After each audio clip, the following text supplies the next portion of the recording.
সুপ্রিয় দর্শক শ্রোতা ভাই বোন, একজন মুমিনের কাছে বছরের যে কোনো দিনের চাইতে গুরুত্বপূর্ণ এবং তাৎপর্যপূর্ণ দিন হলো আরাফাতের দিন।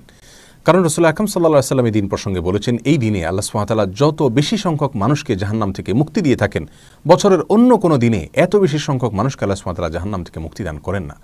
অপর এক হাদিসে আসছে, তিনি বলেছেন, আফদালুদ দুআ দুআ ইয়াউমি আরাফা। সারা বছর জুড়ে যে কোনো সময়ে মানুষ যত দোয়া আল্লাহ সুবহানাহু ওয়া তাআলার কাছে করে না কেন, তার মধ্যে থেকে সবচেয়ে উত্তম, সবচেয়ে বেস্ট দোয়া হলো আরাফাতের দোয়া। প্রিয় দর্শক, আরাফাতের দিনে যারা আরাফাতের ময়দানে অবস্থান করেন অর্থাৎ হাজী সাহেবগণ, তাদের জন্য রাসূল আকরাম সাল্লাল্লাহু আলাইহি ওয়াসাল্লাম অনেকগুলো আমলি কথা বলেছেন, বাতলেছেন। আর যারা আরাফাতের দিনে আরাফাতের ময়দানে অবস্থান করছেন না, বরং পৃথিবীর বিভিন্ন প্রান্তে ছড়িয়ে ছিটিয়ে আছেন, যারা হজ করছেন না, তাদের জন্য আরাফাতের দিনে বিশেষ কোনো করণীয় আছে কিনা, আজ আমরা সে বিষয়ে আলোকপাত করতে চাই। প্রিয় দর্শক, এ প্রসঙ্গে শুরুতেই বলতে চাই, আরাফাতের দিনে যারা হজ করছেন না, তাদের জন্য সবচেয়ে গুরুত্বপূর্ণ আমল হলো ওই দিনে নফল সিয়াম পালন করা, নফল সিয়াম রাখা। এ প্রসঙ্গে সহিহ মুসলিমের হাদিসে রাসূল আকরাম সাল্লাল্লাহু আলাইহি ওয়াসাল্লাম ইরশাদ করেছেন, সিয়াম ইয়াউমি আরাফা আহতাসিবু আলাল্লাহি আন ইউকাফিরা আস-সানাতা আল্লাতী ক্বাবলাহু ওয়াল্লাতী বা'দাহু। অর্থাৎ আরাফার দিনে যদি কেউ নফল সিয়াম রাখে, যারা হজ করছেন না অবশ্যই তাদের জন্য, হাজী সাহেবদের জন্য এটা প্রযোজ্য নয়, তাহলে এই নফল সিয়াম আল্লাহ সুবহানাহু ওয়া তাআলার মাধ্যমে আমি আশা করি যে বান্দার এক বছর পূর্বের এবং এক বছর পরের গুনাহ আল্লাহ সুবহানাহু ওয়া তাআলা মাফ করে দিবেন। প্রিয় দর্শক, অতএব আরাফাতের দিনের সবচেয়ে বড় আমল, প্রধান আমল হলো এই দিনে আমরা সিয়াম পালন করব। আরাফাতের দিনে সিয়াম আমরা ঠিক কোন দিনে পালন করব, এ নিয়ে যথেষ্ট ধোঁয়াশা এবং বিতর্ক রয়েছে। স্কলারদের মধ্যে থেকে অনেকে বলে থাকেন, যেহেতু রাসূল আকরাম সাল্লাল্লাহু আলাইহি ওয়াসাল্লাম আরাফাতের দিন বলেছেন, 9 তারিখ বলেননি, অতএব আরাফাতের দিনটি সৌদি আরবে যদিও চন্দ্র মাসের 9 তারিখ হয়ে থাকে, তারপরেও যেদিন হাজী সাহেবগণ আরাফাতে অবস্থান করছেন আমরা ওই দিনে রাখবো, কারণ আরাফাতের দিন সেটা আমাদের দেশে 8 তারিখও হতে পারে। আর অনেক স্কলারগণ বলেছেন, রাসূল আকরাম সাল্লাল্লাহু আলাইহি ওয়াসাল্লাম আরাফাতের দিনে সিয়াম রাখতে বলেছেন, আর আরাফাতের দিন যেহেতু 9 তারিখ হয়ে থাকে, অতএব 9 তারিখকেই তিনি মূলত উদ্দেশ্য করেছেন, বুঝিয়েছেন। বিধায় আমরা পৃথিবীর যে প্রান্তে থাকি না কেন, আমরা 9 তারিখে রাখবো। আমাদের দেশে যেদিন 9 তারিখ সেদিন রাখবো, সেদিন সৌদি আরবে ঈদের দিনও হতে পারে। যাই হোক, এখানে দুটি মত আমরা দেখতে পাচ্ছি। এই দুটি মতের কোনোটি রাসূল আকরাম সাল্লাল্লাহু আলাইহি ওয়াসাল্লামের সুস্পষ্ট কোনো হাদিস দ্বারা সরাসরি সমর্থিত নয়, বরং এই দুটি মতই গবেষণামূলক। আমরা যেই মতটি আমাদের কাছে বেশি যৌক্তিক মনে হবে সেটার উপর আমরা আমল করতে পারি।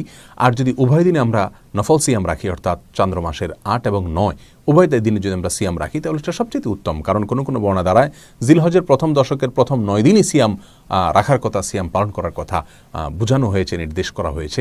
কোনো কোনো বর্ণনা দ্বারা এরকমটি বোঝা যায়। বিধায় আমরা জিলহজের 8 এবং 9 উভয় দিনে সিয়াম পালন করতে পারি। তাহলে আরাফাতের দিন উপলক্ষে সর্বপ্রথম এবং সবচেয়ে বড় কাজ হলো একজন মুমিনের জন্য যারা হজ করছেন না, আরাফাতে অবস্থান করছেন আরাফাতের দিনে, ওই দিনে সিয়াম পালন করবেন। আর দ্বিতীয় আমল হলো লা ইলাহা ইল্লাল্লাহু ওয়াহদাহু লা শারীকা লাহু লাহুল মুলকু ওয়া লাহুল হামদ ওয়া হুয়া আলা কুল্লি শাইইন কাদির। এই বাক্যগুলো বেশি থেকে বেশি বলা, পাঠ করা আরাফাতের দিনে। রাসূল আকরাম সাল্লাল্লাহু আলাইহি ওয়াসাল্লাম বলেছেন, ওয়া আফদালু মা কুলতু ওয়াল আম্বিয়াউ মিন ক্বাবলি লা ইলাহা ইল্লাল্লাহু ওয়াহদাহু লা শারীকা লাহু লাহুল মুলকু ওয়া লাহুল হামদ ওয়া হুয়া আলা কুল্লি শাইইন কাদির। অর্থাৎ আমি যত বাক্য আমার মুখ দ্বারা উচ্চারণ করেছি, যত জিকির করেছি আমি, এবং আমার পূর্বে যত নবীগণ যত জিকির করেছেন, তার ভিতরে সবচেয়ে উত্তম জিকির হলো এটি। রাসূল আকরাম সাল্লাল্লাহু আলাইহি ওয়াসাল্লাম এই জিকির আরাফাতের দিনে, এই দোয়াকে, এই বাক্যগুলোকে আরাফাতের দিনে পাঠ করার ফলে বিশেষভাবে নির্দেশ দান করেছেন। এই দোয়াগুলো বা এই বাক্যগুলো যদিও হাজী সাহেবদের জন্য, যারা আরাফাতের মধ্যে অবস্থান করছেন তাদের জন্য বলা হয়েছে, তারপরেও এই বাক্যগুলো যারা হজ করছেন না বা আরাফাতের দিনে আরাফাতের ময়দানে বাইরে আছেন তারাও পাঠ করতে পারেন। এটাই বিশুদ্ধ মত। কারণ রাসূল আকরাম সাল্লাল্লাহু আলাইহি ওয়াসাল্লাম এখানে নির্দিষ্ট করে দেননি যে শুধুমাত্র আরাফাতের দিনে যারা অবস্থান করছেন তারাই পড়বে, বরং আরাফাতের দিনে যে আমলগুলো আছে সেগুলো দিনের সাথে তিনি সম্পৃক্ত করেছেন। হ্যাঁ, যারা সেই দিনে আরাফাতের ময়দানে অবস্থান করে এই বাক্যগুলো বলতে পারবেন বা আরাফাতের ময়দানের যে সমস্ত আমলগুলো আছে সেগুলো করতে পারবেন, সন্দেহাতীতভাবে যারা বাইরে থেকে করছেন তাদের চাইতে তারা অনেক বেশি ফজিলতের অধিকারী হবেন, অনেক বেশি মর্যাদার অধিকারী হবেন, সেটা বলাই বাহুল্য। কিন্তু যেহেতু আরাফাতের দিনের আমলগুলোকে রাসূল আকরাম সাল্লাল্লাহু আলাইহি ওয়াসাল্লাম দিনের সঙ্গে সম্পৃক্ত করেছেন, অতএব ওই দিনে পৃথিবীর যে প্রান্তে মানুষ থাকুক না কেন, সেই দিনে যদি মানুষ বেশি থেকে বেশি সে আমলগুলো করে, তাহলে তারাও ইনশাআল্লাহ বিইজনিল্লাহ ফজিলত পাবে। অতএব আমরা দ্বিতীয় আমল হিসাবে আরাফাতের দিনে বেশি থেকে বেশি এই বাক্যগুলো পাঠ করব, লা ইলাহা ইল্লাল্লাহু ওয়াহদাহু লা শারীকা লাহু লাহুল মুলকু ওয়া লাহুল হামদ ওয়া হুয়া আলা কুল্লি শাইইন কাদির। আরাফাতের দিনের তৃতীয় আমল হলো, যেহেতু আরাফাতের দিনে সিয়াম পালন করা সুন্নাহ, আর সিয়াম পালন করলে যদি কোনো ব্যক্তি সিয়াম পালন করে তাকে ইফতার করানোর ফলে ওই রোজাদার ব্যক্তি রোজা রেখে যে করবেন সওয়াব পান, ইফতার করানো ব্যক্তিকে আল্লাহ সুবহানাহু ওয়া তাআলা সমপরিমাণ সওয়াব দান করেন। অতএব আমরা আরাফাতের দিনে যেহেতু অনেকেই রোজা রেখে থাকেন, আমরা রমজান মাসে একে অন্যকে ইফতার করাই, কিন্তু আরাফাতের দিনে এই দিনেও যেহেতু মুসলমানদের মধ্যে একটা বড় অংশের মানুষ সিয়াম পালন করে থাকে, অতএব এই দিনে আমরা একে অন্যকে ইফতার করানোর চেষ্টা করবো ইনশাআল্লাহ। এই আমলটি আরাফাতের দিনের জন্য নির্দিষ্ট নয়, খাস নয়, বরং এটি যে কোনো সময় আমার কোনো মুমিন ভাই, কোনো মুমিন বোন যখন সিয়াম পালন করবেন তখন তাকে ইফতার করানোর এই আমলটি ভ্যালিড থাকবে এবং প্রযোজ্য হবে। যেহেতু আরাফাতের দিনে অনেক বেশি মানুষ নফল সিয়াম রাখে বিধায় এই দিনে এই আমলটির কথা আমি যদিও স্মরণ করিয়ে দিলাম। আরাফাতের দিনে আরেকটি আমল আমরা করতে পারি, তা হলো বেশি থেকে বেশি আল্লাহ সুবহানাহু ওয়া তাআলার কাছে দোয়া করা। কারণ রাসূল আকরাম সাল্লাল্লাহু আলাইহি ওয়াসাল্লাম বলেছেন, আফদালুদ দুআ দুআ ইয়াউমি আরাফা। আরাফাতের দিনের দোয়া হলো সারা বছরের যে কোনো দিনের মধ্যে সবচেয়ে উত্তম, সবচেয়ে বেস্ট দোয়া। অতএব এই দিনে আমরা আল্লাহ সুবহানাহু ওয়া তাআলার কাছে বেশি বেশি করে দোয়া করব।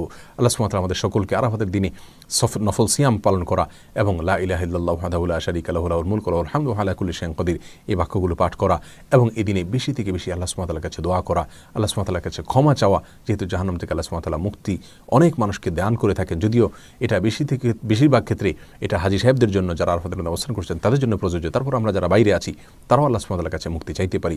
সেই সাথে যারা সিয়াম পালন করে থাকেন আমাদের আশেপাশে জানাশোনা, আমাদের নিকটাত্মীয় অথবা প্রতিবেশীদের মধ্যে থেকে, যে কোনো মুসলমানদের মধ্যে থেকে তাদেরকে আমরা এই দিনে ইফতার করানোর চেষ্টা করবো। আল্লাহ সুবহানাহু ওয়া তাআলা আমাদের সকলকে আরাফাতের দিনের সমস্ত মর্যাদাগুলোকে নিজের করে নেওয়ার তৌফিক দান করুন এবং আমাদের যে সমস্ত ভাইরা আরাফাতের দিনে আরাফাতের ময়দানে অবস্থান করছেন, আল্লাহ সুবহানাহু ওয়া তাআলা তাদের সমস্ত দোয়াগুলোকে, সমস্ত নেক আমলগুলোকে, সমস্ত ইবাদতবন্দিকে, সমস্ত সুন্নাহগুলোকে কবুল এবং মঞ্জুর করেন।